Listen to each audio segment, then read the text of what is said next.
Is this company okay?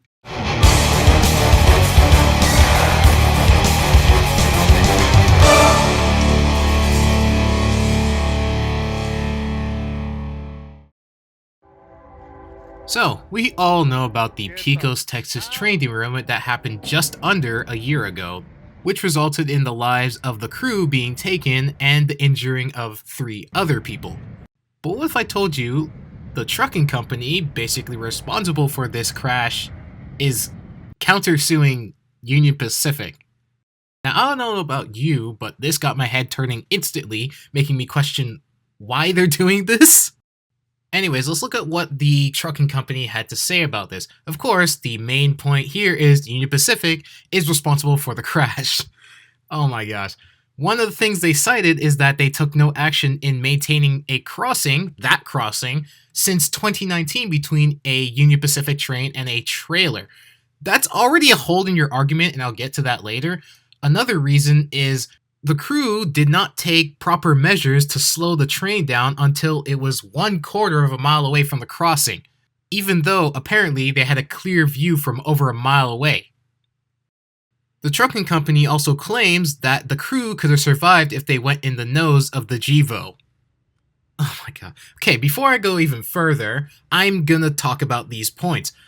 The first and arguably ridiculous point is the crew failing to take proper measures. In this case, slowing down. So, apparently, as I just said, they only started to slow down only 1/4 of a mile from the collision point. It doesn't matter what time or place they slow down. That train is hauling near 70 miles per hour, 68 to be precise. The train only slowed down 4 miles per hour before it hit the truck. So in this case, they got down to 64 miles per hour.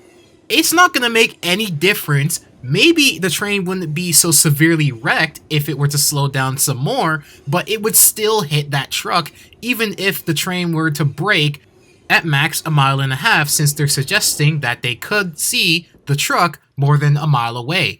It don't matter. The trucking company clearly doesn't know how trains work, and I'm really surprised that they even went through with suing. Actually, no, I'm not, because they don't know anything about trains in this case. The second point I want to talk about is they claim that the crew didn't go into the nose of the cab so they would survive. So you're claiming that the crew would let themselves die because they didn't move to the nose of the locomotive, which, in this case, I'm going to show you a picture of the locomotive. Are we serious?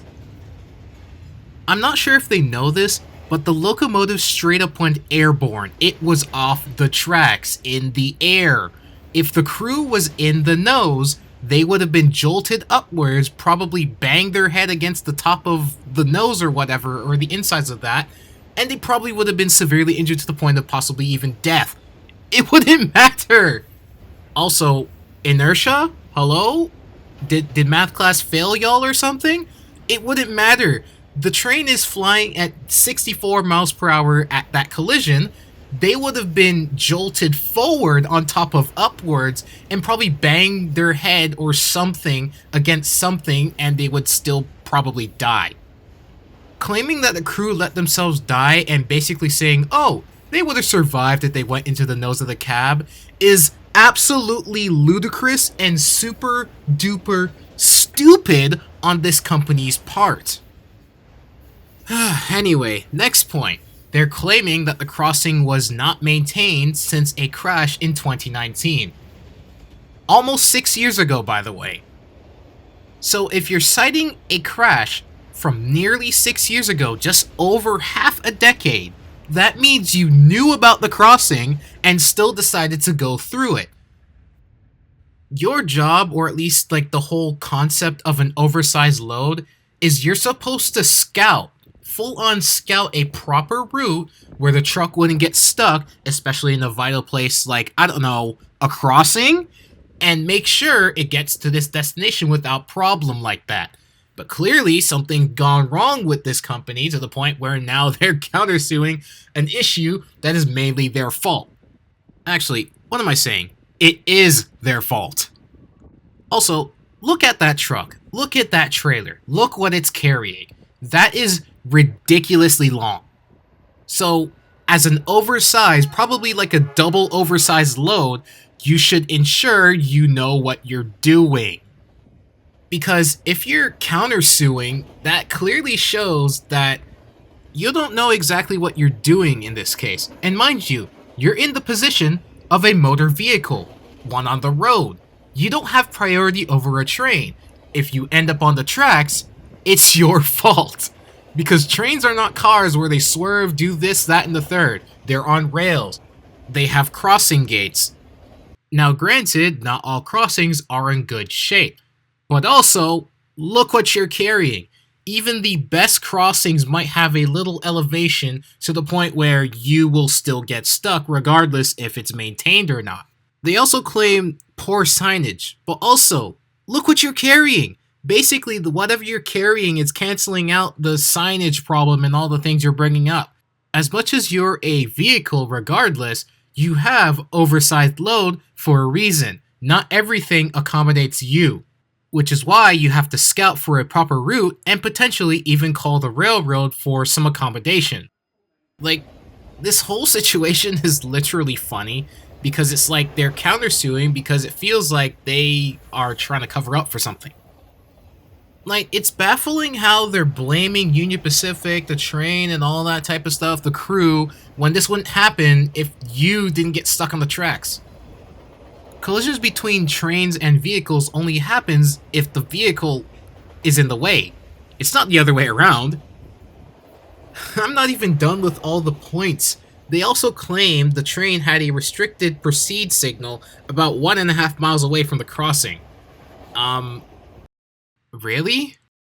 So the pin is roughly 1.5 miles away where the signal would be. I just scanned the area earlier, but seriously? And also, should mention that the sun was facing, what are the chances, the crew. So, seeing that signal from 1.5 miles away isn't going to cut it when they're now focusing on the truck. Because if they now then focus on the truck 1/4 mile away, that's now basically about 1.75 miles, nearly 2 miles away. They're not seeing that signal. Anyways, to give you a more down-to-earth example, here is Cia Norval, basically my local control point that you see in a lot of rail fanning videos. There are 2 block signals past this. You could probably see one, but you could barely see the second one. The second one is about 2 miles away, so give or take, just bring it just ever so slightly closer, and you're getting basically the distance it is from the crossing to that signal mentioned. Gaming Railfanner post-production update. It turns out after scanning some more of the Pecos area, that signal in question is 2 miles away, not 1.5. So when I reference my own of Cia Norval and the block signal after the other one, it's actually about the same distance. Anyways, let's go back to what I was talking about. You could barely see that, and also, I'm using a telephoto lens to take that photo. So I'm intentionally bringing it closer to you. It would be much further and much harder to see that signal. And also, again, if we factor in the sun, this is basically their view. Now in this shot, I'm using a wide-angle lens at 55mm, so 5mm off from basically what a human eye sees. Can you see that block signal? Even if I zoom in? No? Okay, let me highlight it for you. See it now? Now let's go back into the regular view. Yeah. Also, wouldn't PTC be a factor in this? You know, it would tell them that there's a signal coming up and when to brake at, you know. Do they talk about PTC? No, they don't. So that claim under such conditions is just utterly ridiculous. The company is really trying to do a Florida with how Brightline crashes into cars and, you know, it seems like it's Brightline's fault even though it's not, because what are you doing crossing the tracks when the gates are down and the lights are flashing and the sound is just... really? This is just absolutely bonkers that I'm losing my mind right now. Anyways, let's look at what Union Pacific had to say because I'm frankly getting tired of what the company has had to say. So, At Union Pacific, we take both safety and federal regulations seriously. The speed of our train, along with the timing of the crossing signal, was in full compliance with federal regulations. The crossing, which handles a high volume of truck daily without incident, was so safe. A railroad spokesman said in the email, the tragic incident that claimed the lives of the two UP employees could have been prevented if the trucking company had taken the necessary precautions to coordinate the route and the movement of its oversized load and notified Union Pacific in advance. They also should have planned and scouted the route and the attributes of this particular crossing prior to the trip to determine if the oversized load could safely negotiate the crossing. So basically what I said in the beginning of this video. Anyways, I'm going to be repeating myself, but as a company handling oversized loads, shouldn't you be scouting the area adequately for any mishaps or any potential problems, like, I don't know, getting stuck at a crossing? And then also negotiating with things like railroads in case such collisions are potentially going to happen. Like, I don't know what just happened 11 months ago to a year. Like, it just doesn't make sense to me. And I feel like, welcome to 2025 where you can sue anyone for anything. I'm just glad that the families are suing this company as well. But you know, what do you guys think about this entire situation? Do you think it's also bonkers? Because I certainly do think it is. Or do you think there's more to this underlying story? Anyways, that will pretty much bring this video to an end. See ya.